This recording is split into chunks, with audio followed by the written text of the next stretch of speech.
Oh, don't be frightened, child. That's just Mr. Kittles. He was the master's favorite pet. He's been in the family for generations, and look, he hasn't aged a day. Ease up, the whole crew. Time for the greatest show fi start anew. The ringmaster James, him step inside the frame with a wide angle. Good morning, Creature Features, and welcome to episode 2 of Cinema Clown Around. I'm your host, James, and today we're going to look at a summer movie map for 2026, and then we're going to do some film reviews. So we're going to talk about the movie Backrooms. We're also going to talk about He-Man and Scary Movie 6. So before we get started, I just want to remind my audience, everybody please remember to like, subscribe, comment, share, and message me any topics that you'd like me to cover. So the 2026 summer movies, we got a lot of promising films coming up. Starting with June, this is kind of the kickoff. And so coming up, this next upcoming Friday, we got Disclosure Day. It's a June 12th release, and this is directed by Steven Spielberg. And this film is pretty much about society finding out that there actually is indeed alien life and how they respond and how they react to it. I think that this is going to be pretty interesting because it's kind of like a modern version of Close Encounters of the Third Kind, one of Spielberg's movies from the 80s.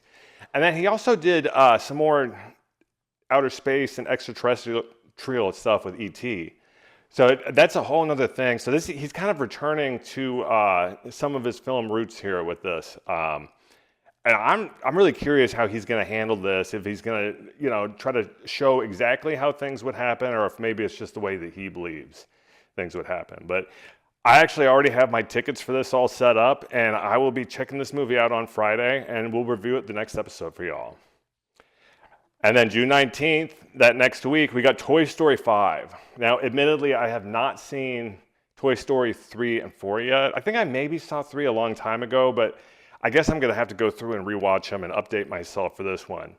One of the things I noticed about this is the plot's going to involve toys competing with modern day electronics, so tablets, phones, video game systems, things of that nature that have taken kids away from just playing with normal toys, just non-electric, just regular everyday toys. So this one is directed by Andrew Stanton, and we got Tim Allen and Tom Hanks both returning. So I think this one's going to be a good one. I want to see how they talk about how toys have changed now and how children's interest towards toys have also changed. And that same weekend, we got The Death of Robin Hood. And this is directed by Michael Sarnowski. He also did Pig and A Quiet Place, Day One. And this one's interesting. You got Hugh Jackman, who is playing Robin Hood. He's an aging Robin Hood who's kind of, I guess, towards the end of his life and has already lived most of his stuff. And I guess he gets pulled out of his old age, I guess, to come back and fight. So it's going to be interesting. It's another A24 film.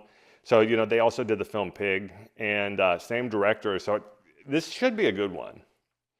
That same weekend, we got Leviticus, and this is Adrian Chiarella, and this is going to be a psychological horror fantasy where there are these two teens, and they come across some sort of being that's able to resemble the person that they desire the most. So this is going to be interesting because it's, the horror film with that a certain twist to it. And I know there's also kind of a religious, kind of an anti-religious type thing for this film too. So that's going to be another interesting release. 1 week later, we got Supergirl. Now, I am looking forward to this one very much so because I'm a DC fan. And I also love Marvel, but DC really is kind of the main comic book universe that I love to follow. Craig Gillespie directed this one, and as Supergirl, you got Millie Alcock, Eve Ridley, and then Matthias Schoenaerts. And this is going to be based off Tom King's Woman of Tomorrow comic series run. So I'm not familiar with that one, but from what I've seen from the trailer and stuff, a lot of this film takes place in outer space, or maybe even most of it. So we're going to get a lot of lot of aliens, a lot of spaceships, interplanetary stuff. So that's going to be a lot of fun. That same weekend, we got Jackass Best and Last. It's going to be the final Jackass film ever released. And that's an interesting thing for them to say, considering, they just brought on new cast members for the last film. So is this truly the real Jackass movie ever released? And, what's going to happen with the new cast members, I guess, after Jackass is wrapped? Because I saw they've recently opened up something called Jackass the Podcast. And you had Johnny Knoxville and Jeff Tremaine, and it was like episode 1 of it. So that's a way that they can go. I'm sure there's plenty of stories that they have that they can entertain us with. We got Johnny Knoxville, Steve-O, Wee Man, Chris Pontius, and most of the guys are all returning. Bam Margera actually is going to be returning, but only through legacy footage and previously filmed stuff. He didn't come back to number 5 to film anything new. He was actually removed from the 4th film due to a wellness agreement that he was forced to sign. But actually, they did find out that the Jackass guys were being a little shady with their practices there, because I think that Bam was awarded like millions of dollars in compensation for the fact that they cut him out of the movie for the most part. So there was some stuff going on there. Although Bam is doing really well now, he did skip the premiere for Jackass Best and Last. So I want to see in what capacity he's going to be in the film. And then now we're moving on to July. So this is when you get all the mid-season blockbusters. Some of the biggest movies come out in July for the summer. We got Minions and Monsters. And this is going to be fun. It's an Illumination animated film. And with this one, you see the Minions and Monsters working together. It almost looks like maybe they're in film production. So that should be pretty interesting. It's like they're in old Hollywood. And then another animated film, we got Moana, a live-action Disney remake, and this is going to be July 10th. So Thomas Kail directed this, and you got Catherine Lyaga and Dwayne "The Rock" Johnson. And The Rock is returning to the same role that he played the voice of. What's interesting, too, is the cartoon that they made actually kind of looked like him. So he didn't really have to work out too much, considering he already has that physique. So he probably didn't also have to prepare all that much for this film. And then The Odyssey, July 17th, 2026. This is a Christopher Nolan film. I think this is the biggest release of the summer, at least in regards to like films in general and in scale. You got Matt Damon as the main actor. Tom Holland's in it. Zendaya, Anne Hathaway, Charlize Theron, Robert Pattinson. This is a stacked cast. I'm looking forward to this one. It's an ancient Greek story about these soldiers taking this trip, and it looks like it's going to be really good. Very stylish from what I've seen in the trailers. Looking forward to this one a lot. And then we got Spider-Man, brand new day, releasing on July 31st, 2026. Destin Daniel Cretton directed this one with Tom Holland returning. And the director also did Shang-Chi, so it'll be fun to see it again, because I actually really liked Shang-Chi in the Rings movie for the Marvel universe. So we're going to see how they set up the story for this one. They completely changed up the whole universe in the last one. And then moving forward, we got our August releases. So Super Troopers 3, that releases August 7th, 2026. Jay Chandrasekhar directed this. He's also directed some of the other Broken Lizard, because it's the Broken Lizard crew who made this. So they've done the other Super Troopers and Beer Fest, which I got to say, I think Beer Fest is my favorite out of the Broken Lizard thing. And in the crew, they've got Jay Chandrasekhar, Kevin Heffernan, Steve Lemme, Paul Soter, and Brian Cox is actually going to be returning to this. So I think that's going to be fun. You know, he's been really popular in Succession. So the fact that he's going to be returning for the third one, I think that's very promising. And then on August 7th, we got a film releasing called Late Fame. And this is Kent Jones directed. Willem Dafoe, Greta Lee, Edmund Donovan, and Jake Lacey are some of the actors. And so this one is pretty much about just a regular post office worker who years ago wrote a very popular book of poetry that gets rediscovered by these kids, and I guess they go out to find him and to talk to him, and he's kind of questioning their motives and exactly what's going on. And it looks like an interesting one, a drama.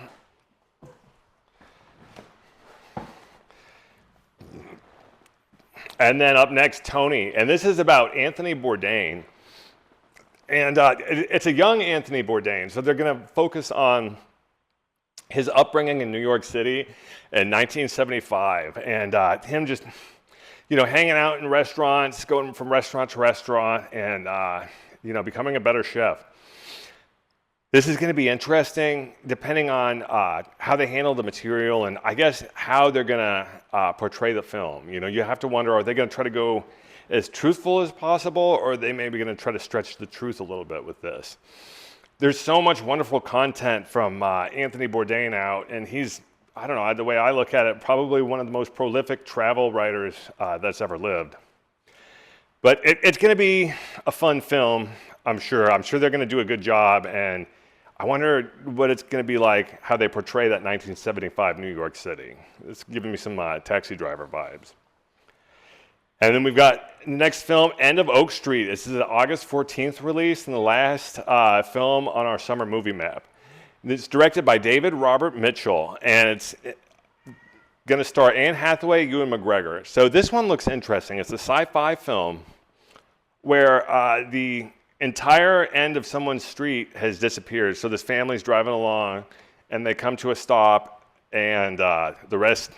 there's just like a big hole in the ground where everything was or used to be. So this is going to be sci-fi. It's going to be fun. And it's going to be the last film of the summer. I feel like there's going to be some more here added onto this list, and I'm sure we're going to talk about some more movies as the summer goes along. But we got a lot of solid stuff on this list here. So, please let me know what you think. Is there any films that I left off? And what movies are y'all looking forward to this summer? And then I thought we'd go ahead and get into some film reviews. So I've been going to the movies recently, and I definitely wanted to tell y'all about some of the films that I've seen. So we'll start with Backrooms. I saw that last week. This movie was interesting. It's A24's biggest release ever, and that, along with that film Obsession we talked about last week, that's really good for horror, especially low-budget horror films. And Backrooms, it was a weird movie. A horror movie that is focused on a guy who owns a furniture store, and he discovers that there's kind of a tunnel or a portal to a world that just keeps expanding and getting larger and larger. And not a whole lot of stuff makes sense. You'll have a stop sign in the middle of the room, or a wall coming out of the ceiling, or maybe the ceiling slopes a certain way. And one of the creepiest things about this is, as he's wandering around throughout these back rooms, as we'll call them, he's not alone. He starts hearing stuff. He starts hearing voices, seeing things. So this one was pretty intense. I gotta say, do not sit in the first 3 rows. I sat in the 3rd row, and I was way too close to the screen. It actually made me dizzy. Hey, how's it going? It actually made me dizzy. And I think that was just because of where I was sitting. So you always sit as far back as possible. A lot of it was the shaky hand cam stuff that kind of got to me. But I don't know, that could just be a me thing. I mean, I get car sick in the driveway. So it was a little bit long, but it wasn't overly long. An interesting thing, and this is a little bit of a spoiler, but you're watching the film, and then all of a sudden it's like time is missing from your own self, because there's time missing in the film. And the way that they did it, it was genius. There was definitely a film I'm going to be watching again. And this is one of those horror films where, there's certain horror films where, I think I could probably exist in this universe. I wouldn't mind being there, things like that. But I would not want to be in the back rooms. If just watching the film gave me the willies, I can only imagine what being in the back rooms would be like. So Backrooms, I would highly recommend it. You know, if you get a chance to see it in the theaters, you may as well, just because of the visuals there. This is definitely a different kind of film. So I would highly recommend y'all go on and check out Backrooms for sure. And then this last weekend, I went and saw 2 new movies for y'all. He-Man and the Masters of the Universe and Scary Movie 6. So we'll start with He-Man and the Masters of the Universe. I was excited for this film. We've got the 80s material to kind of look back on. So you have the television show from the early 80s, as well as a film that they released in the late 80s. And this was all based off of a toy line. And this was directed by Travis Knight, and he also directed the Bumblebee movies. And you've got Nicholas Gazeltine as Prince Adam or He-Man, and then Camila Mendes as Teela, Jared Leto as Skeletor, and then the highlight of the film, you got Idris Elba as Duncan or the Man-at-Arms. And this is going to be definitely another film that I'd like to go and rewatch. One of the things I liked about it is the way that the universe that he lives in, it's a mix of technology and like magic. So you see those 2 things intersect, and it's a lot of fun. They also did a really clever thing with bringing all the characters in and naming them, giving them their fun and quirky names, like Trapjaw, or there's a few other ones there. I also really enjoyed the Kevin Smith cartoon. It's on Netflix. So that's kind of one of the things that got me interested in this universe in general. And the Kevin Smith cartoon, he kind of takes the characters and does his own thing with them. But they do a similar thing. It was very much reflected in the movie that we saw, the He-Man Masters of the Universe. There was a lot of tongue-in-cheek with the storytelling as well as just the dialogue. So this movie was supported by good writing, and it was just a lot of fun. There's 2 things I have to say. It was 2 hours and 20 minutes, so it was a little long, but I guess next time I'm going to be prepared for something like that. Although, the other thing that I will say is we wanted more Cringer. If y'all don't know who Cringer is, he's a green and orange striped tiger that Prince Adam, it's like his pet. It lives around the castle. But then when Prince Adam uses a sword to go into beast mode and become He-Man, Cringer also goes into beast mode, turns into Battle Cat. So he goes from this kind of a timid tiger to a ferocious, fierce animal, and it's just a lot of fun. I wanted to see more Cringer because what's fun about it is Cringer talks. So it kind of adds a whole different element to the character. And I have to say, if the cuteness award of the summer goes to either Baby Yoda from The Mandalorian and Grogu or Cringer, that cuteness award is going to the Cringer cub for sure. That was an adorable animal. So y'all go get out there and see He-Man and the Masters of the Universe. I loved it. I'm probably going to see it again just because I enjoyed it. It was colorful, it was well done, and it was well acted too. Jared Leto as Skeletor, he did a very good job. So I'm looking forward to seeing multiple sequels in the future. The next film we got, Scary Movie 6, and I have to say this was the biggest disappointment for me of the summer so far. This is the worst scary movie that there is, and there's 6 of them, so that's definitely saying something, because not all of them were excellent. I gotta say, this is one thing I noticed. The theater was completely packed. I again sat kind of towards the front, but over to the left. It wasn't a bad seat. I had a good view of the cinema, but because you're in front, you can kind of like feel or absorb all the laughter coming from behind you. People weren't laughing. There were very sparse laughs for this film, and unfortunately, people seemed to laugh more so for the parts that were from the trailer, which all the best parts they put in the trailer, I noticed. All the best lines. So just go ahead and watch the film trailer, which also, it was the most watched trailer in history, in internet history, which is definitely saying something. So people were excited for this, and there was a lot of hype. This was just a disappointing film, very disappointing. And if they make a Scary Movie 7, I might not even go. It was that bad. have to say, the no laughs it was hard to sit in a comedy and people aren't really laughing at the jokes. It was bad jokes, a boring premise of a film. I think they need to kind of leave the whole Scream storyline in the past and move on to something else. One of the things I did not like is in the film they show Chris Elliott playing Longlegs. Now, if y'all remember, Chris Elliott plays the handyman Handsome in Scary Movie 2, and he's probably one of the best characters of the entire film series.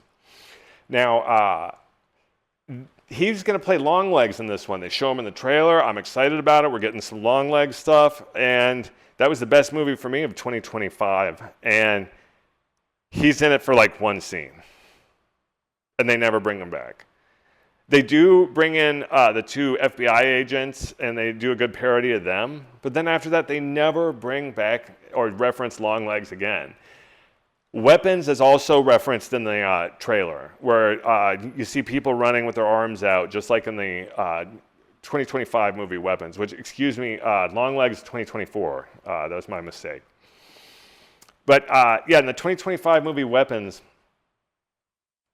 it was an excellent film, and then when you see this in the Scary Movie 6 trailer, hey, this is exciting. I'm looking forward to this. They're gonna do a good job with this. I think they even had the Ghostface guy, and he was wearing the Aunt Ruth makeup from the whole setup with the lipstick and all of that. And for them to put those two movies, which were some of the most, in my opinion, the best horror films released in the past few years, for them to put them in the trailer but not utilize them in the story, it was a major mistake. So, don't go and see this movie. Do not go and see Scary Movie 6. It was a waste of time. It's a waste of money. And it, unfortunately, was a disappointment. I was very much looking forward to it, and I did not enjoy it. Now, if we want to rank the scary movies, which I thought would be kind of fun, number 2 is definitely my first best film of the whole list. You've got Chris Elliott. You got Mr. Kittles. Oh, don't be frightened, child. That's just Mr. Kittles. He was the master's favorite pet. He's been in the family for generations, and look, he hasn't aged a day. Oh, just an excellent line.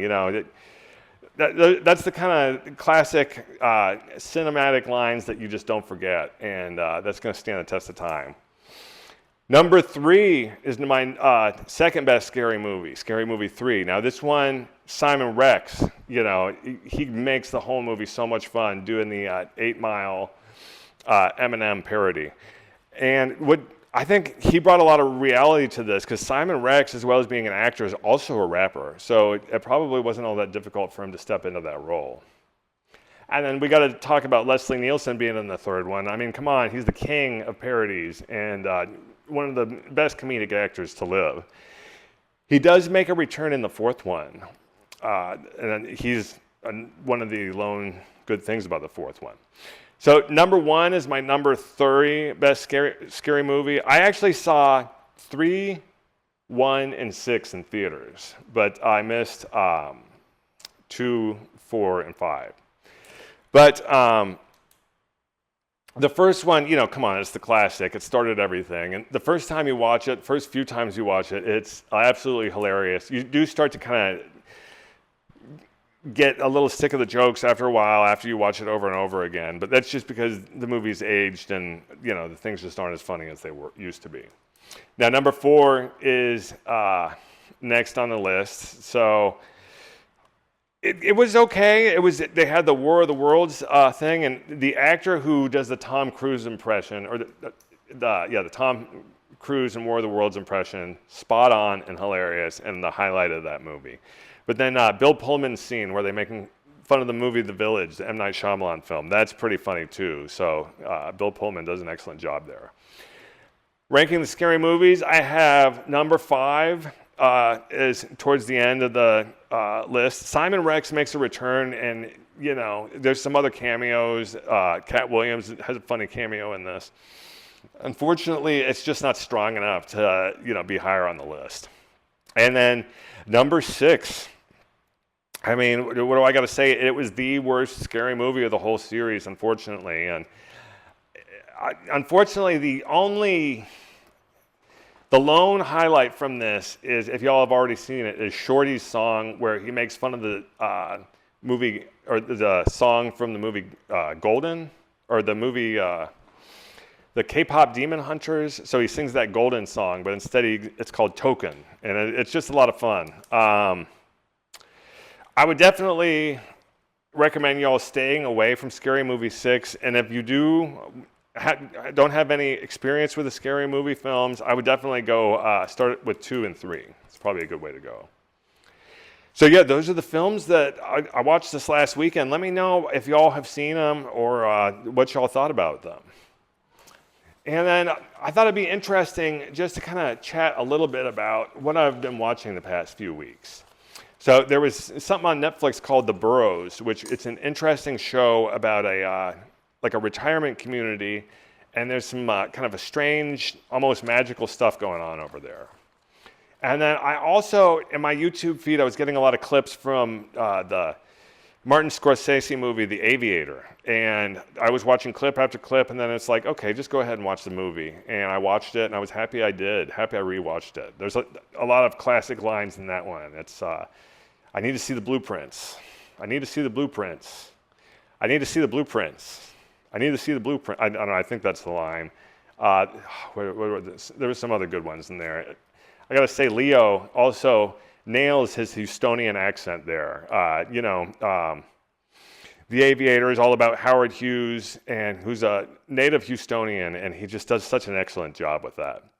I've also been checking out that History Channel's World War II, voiced by Tom Hanks, or narrated by Tom Hanks, and that one is very interesting.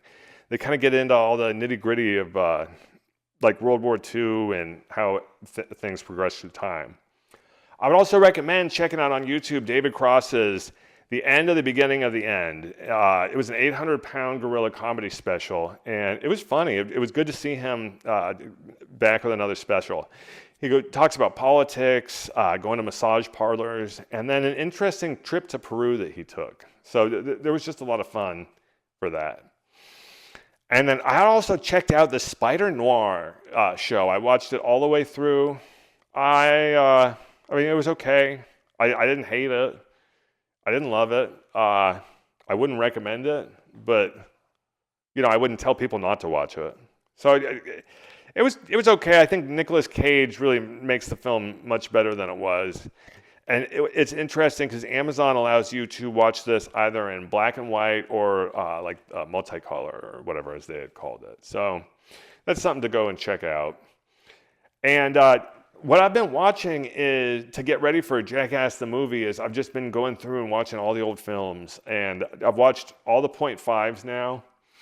So I need to go watch 1, 2, I guess 3 and 4, and I'll be ready to go to watch that. Although I do need to watch Bad Grandpa .5 just to get ready.